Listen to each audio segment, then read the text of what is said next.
Let's make coxinhas my way. Remove the skin from 2 chicken legs and season them with salt on both sides. Then cover them with sunflower oil or melted goose fat. Now also add 3 cloves of garlic that are cut in half and bring this to a simmer. Then turn down the heat and let it confit for 3 hours. The meat should be falling off the bone. Once cooked, take the chicken out and clean the meat off the bones. Now cut 1 onion in half and clean it. Now chop it. It doesn't need to be super precise. A nice dice is fine. Then glaze the onion in some oil. Now take 2 cloves of garlic and cut it fine as well. Add them to the onion and season with some salt. Once it starts to color, add 2 grams of curry powder and pan fry it for another 2 minutes. Meanwhile, cut 5 grams of chives fine. Add it to the pan with the chicken and 100 grams of cream cheese. Now mix it. Then let it cool down in your fridge.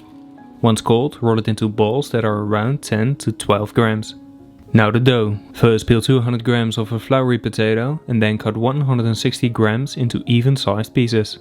Submerge them in water, season with a generous amount of salt and then boil till fully cooked. Then drain the water and let them steam dry for 5 minutes.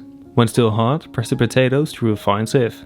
Now add 260 grams of chicken stock, 30 grams of butter and 3 grams of salt. While stirring, bring this to a boil. Then add 200 grams of flour and cook the mixture for 3 to 4 minutes.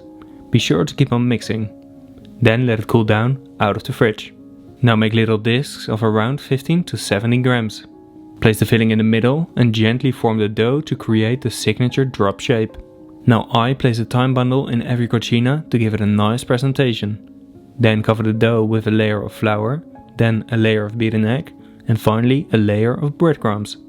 After that, deep fry the coxinhas at 170 degrees Celsius till golden brown.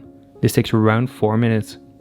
Then I serve them with a pink pepper mayonnaise, crispy chicken skin and a beautiful fresh chicken broth.